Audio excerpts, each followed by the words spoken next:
tamam mı? Kızım, şimdi bugün bizim dersimiz Tariki üzerine. Tariki Nakşibendi mi bugünkü? Tariki Bel'amendi mi? Tariki Şeytanmendi mi? Tariki Nakşibendi mi?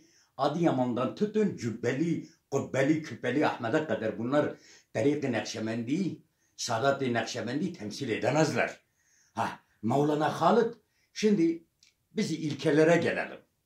Temel, tiştik ve de tariki da temelu büngehu pransibi. Der tariki Nakşibendi, lazım ama çaresiz, terk-i dünya, terk-i ukba, terk-i hesti, terk-i terk. Yani dünyayı terk, zineti mal, mülki terk, cenneti de terk. Yani ben amel ediyorum, Allah beni cennete alsın, o da terk. Varlığını terk, fanifullah olacaksın. Neden terk ettim, terk terk de. Şimdi bugün tam aksini şey etmiş. Bizim Mele Ali Zilan merhum dediği gibi ya da bizim Mele Süleyman'ı Diyarbakır'ın Hafiz bini dediği gibi Tariki Bel'amendi, Peydevi neler dara. Hani malumul ku kefuzevku hanuman hanusara.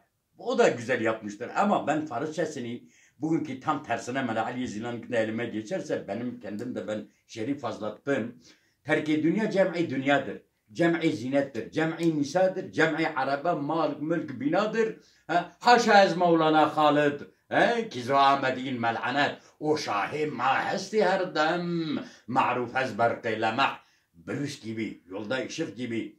Sen tekrar bitince tekrar onun sonunu getir, tamam. Tekrar arkasını devam ettirebilir misin? Kızım bunlar nefsebendi tarikatine, nefsinle bağlanmışlar. Bunlar Sadat-ı Nakşibendi temsil etmezler. Bunlar zalimin yanında. Kur'an ne diyor? وَلَا تَرْكَنُوا إِلَّا الَّذِينَ زَلَمُوا فَتَمَسَكُمُ النَّارِ. Zalimlerin yanında yer almayın. Cehennem ateşi sizi yakmasın. Ulan oğlum, Kürt şeyhleri, Kürt hocaları, Türk hocaları, Türk şeyhleri, oğlum bak ilmi evlatlarım. Benim size bir baba nasihatim var. Ben şu anda 5 tane hocalarımı temsil ediyorum. Başta Saadettin Yükseli olmak üzere. Mala Muhammed Sadık'ı merhum. Seyyid Mele İbrahim Yağdat, Seyyid Mele Muhaddin Avli, Seyyid Abdurrahman Durrel ve Mele Muhaddin Hatun. Bunlar hepsi de Bediüzzaman görmüşlerdi. Bediüzzaman'da ilim öğrenmişler. Hele Saadettin Yüksel.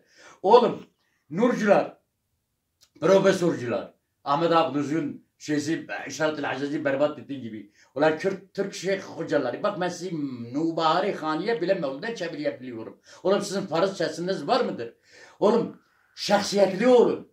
İmam-ı Malik diyor el ilmu yuzaru ve la yazuru. İlim ziyaret edilecek. Kimse ziyaretine gitmeyecek. Ulan oğlum size ne olmuş sandık başına çıkıp da efendim